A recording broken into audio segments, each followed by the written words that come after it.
à tous la Ranger Family, c'est Mousco, j'espère que vous allez tous bien. Dans cette vidéo, on va revenir sur le dernier épisode de la saison 2 de Power Rangers Dino Fury. Et comme vous l'avez vu dans le titre ou même sur la miniature, on va surtout parler de Zaito et de sa nouvelle couleur. Et pour ceux qui se demandent au cas où, j'agite pas mon bras dans tous les sens pour vous montrer ma nouvelle acquisition. Je suis pas comme ça, moi. Alors, à la fin du dernier épisode, Zaito se sacrifie en détruisant la Nemesis Sporix. La Nemesis Sporix, c'est une sorte de fusion entre tous les Sporix qui a été créée par la Reine du Néant, entre autres, et qui a été pilotée par cette dernière. Pour vaincre ce giga monstre, parce que oui, ce monstre, il était super géant, du coup, Zaito a utilisé, j'ai oublié le nom de cette attaque, mais il a utilisé en gros un sabre qui lui avait été confié par la Morphine Master verte, et en fait, cette frappe combine la puissance de tous les orbes. Mais cette attaque a un inconvénient malheureusement. Oui, elle combine bien la puissance de tous les orbes, mais son détenteur, enfin celui qui porte l'attaque fatale, malheureusement meurt. Et du coup, c'est ce qui est arrivé à Zaito. Voilà, c'est bon, c'est frais pour vous, on commence. Alors, Solon convoque nos Dino Fury restants à la base, parce qu'il y a quelque chose d'anormal qui se passe. En gros, quelqu'un essaie de forcer la connexion avec leur espèce de champ de force, leur espèce de champ de communication ou dans la grille de transformation. Désolé, hein, l'épisode, je l'ai vu il y a quand même, je sais pas, il est sorti il y a combien de temps, il y a peut-être un mois et demi peut-être, et c'est pas tout frais, mais bon, je me rappelle quand même des détails importants, vous inquiétez pas. Mais en gros, c'est ça quoi. Cette chose était en fait un ranger blanc et il apparaît sous leurs yeux. Il est vêtu d'une cape, le casque rouge de Zaito, mais il est vraiment tout en blanc. Donc en gros, c'est limite un ranger blanc quoi. Évidemment, personne ne l'a reconnu, mais le mec, il avait quand même le casque de leur ami disparu il y a 6 mois avant. Là. Mais ce ranger blanc était en fait Zaito. Il a été ramené à la vie par les maîtres de la transformation parce que Lord Z s'est échappé et du coup, ils sont envoyés je sais pas où avec les Rangers Dino Fury. Voilà, c'est comme ça que l'épisode se termine. Mais du coup, on va parler de Zaito là. Il a quand même un truc intriguant sur ce personnage et moi-même j'avais une toute petite théorie, bon une petite théorie, hein, c'est pas mes théories qui vous font tourner la tête à chaque fois là, vous inquiétez pas. Là c'était j'avais vraiment envie de vous la partager pour voir ce que vous en pensiez et évidemment vous allez mettre ce que vous pensez dans les commentaires comme d'habitude. Hein. Russell Curry, l'acteur qui joue Zaito, a posté une vidéo sur Instagram. En fait, il a posté une vidéo de la scène où Zaito retire son casque quand il est revenu à la vie en tant que Ranger blanc. Mais il y a quand même un truc intriguant parce que sur la vidéo, il le décrit comme Ghost Ranger. En gros, le Ranger fantôme en français. Pourquoi Ghost Ranger? Est-ce qu'il a voulu faire une blague? Parce que bon, le mec il revient quand même à la vie. Amélie, elle le prenait pour un fantôme. Et quand quelqu'un revient à la vie, bon, directement, le premier truc qu'on se dit, c'est un fantôme. Est-ce que c'est pour titiller les fans? Est-ce que ce sera son nom dans la future saison de Cosmic Fury? Moi, j'ai quelques petites théories, mais bon, je vais vous les exposer plus tard, vous inquiétez pas. Mais même, est-ce que Zaito redeviendra Ranger Rouge? Parce que bon, ce serait pas la première fois dans la franchise Power Ranger qu'un non-Ranger Rouge, enfin, un non-Ranger Rouge, soit le chef de l'équipe. Par exemple, dans Power Ranger Mighty Morphin, on a bien eu Tommy, ou même si, bon, lui, c'était par rapport à sa popularité, etc., et que, bon, Jason, etc., Jason les acteurs qui jouent Jason et tout sont partis. Du coup, ils ont préféré Tommy en tant que chef. Mais bon, ce serait un peu, voilà quoi, ce serait un peu du réchauffé, je trouve.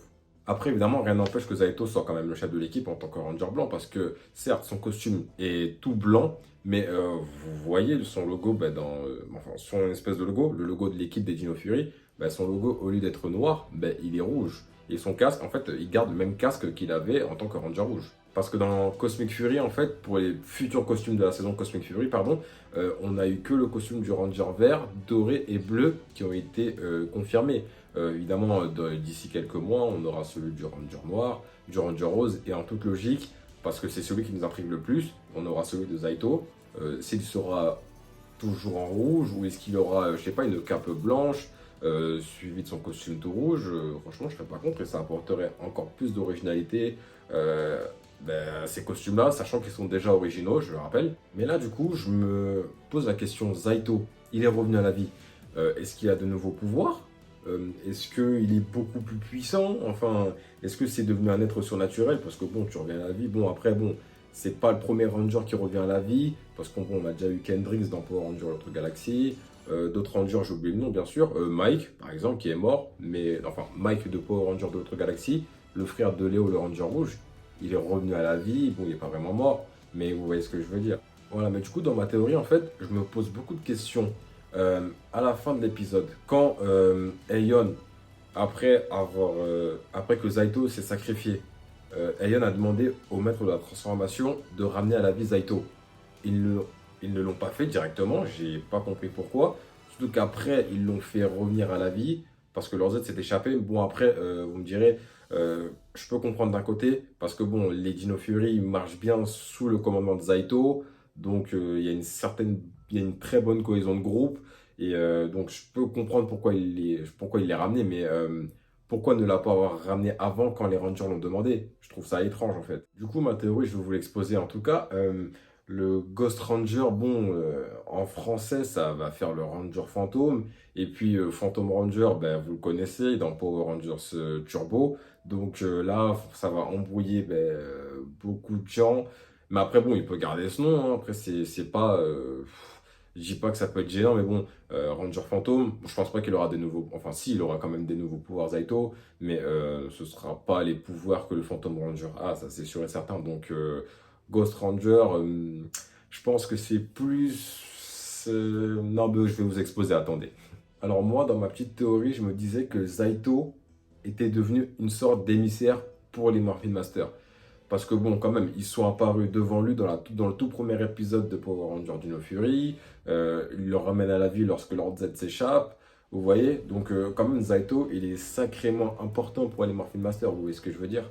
Pour les personnes qui n'ont pas vu ma vidéo sur les Morphin Masters, vous inquiétez pas, je parle des émissaires. En gros, les émissaires, c'est des sortes de messagers qui agissent en tant que représentants des Morphin Masters auprès des mortels.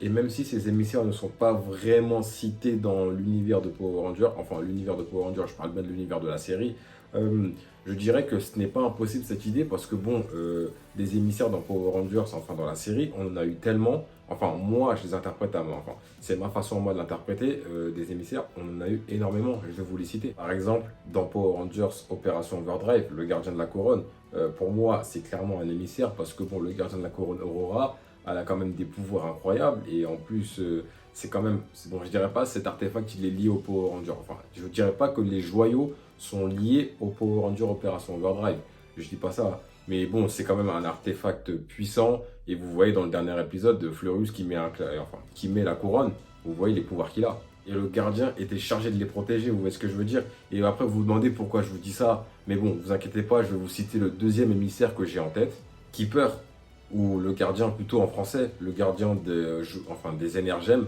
dans Power Rangers Dino Charge. Vous vous dites aussi pourquoi je dis le gardien de Power Rangers Dino Charge, parce que vous vous rappelez au tout début de Dino Charge, on disait que c'était le gardien qui avait créé les énergèmes.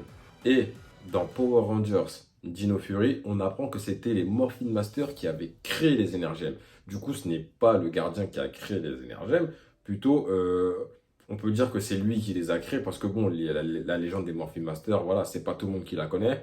Et du coup, on peut dire que c'est lui qui les a créés, mais plutôt on l'a créé plutôt pour qu'il soit le gardien de ces énergèmes. Parce que bon, c'est quand même ces énergèmes-là qui ont transformé nos Dino Rangers en Dino Charge. Donc, ce qui en fait un deuxième émissaire sur la Terre. Pour en revenir à Zaito, c'était ça ma petite théorie. Je me suis dit que peut-être Zaito était devenu une sorte d'émissaire. Ou pas du tout, hein. Peut-être que franchement, je suis totalement à côté de la plaque. Mais bon, comme j'aime bien théoriser avec vous, j'aime bien partager, voilà, je vous fais part de mon avis. Parce que franchement, avec sa cape, sa tenue, même le blanc, quand même, le blanc, c'est quand même une couleur pure. Parce que bon, oui, c'est vrai que les émissaires, ce sont des représentants. Ils représentent les Morphin Masters sur Terre. Ce ne sont pas, je dirais pas des combattants, mais bon, vous savez, avec la série dans Power Rangers, voilà, on peut modifier ce qui se passe dans les comics, évidemment. Ça, il y a une certaine liberté qui est plus dans la série et une certaine liberté qu'il y a dans les comics. Mais bon, ouais, on peut modifier quand même l'identité, l'essence quand même des personnages pour s'en servir à notre guise, quoi. Parce que quand même, Zaito, c'est quand même un personnage important pour les Morphin Masters. S'ils l'ont fait revenir à la vie, alors que 6 mois avant, ils avaient dit que ouais, Zaito, il va vivre parmi vous, il sera dans l'œuvre de transmutation, son esprit sera toujours là, etc. Vous voyez, s'ils l'ont fait revenir, bon, c'était pour un moyen de faire revenir quand même l'acteur pour Cosmic Fury, c'est clair, mais au moins, il faut qu'il y ait quelque chose derrière, il faut qu'il y ait une histoire derrière, et franchement, ce serait encore plus intéressant, vous voyez ce que je veux dire?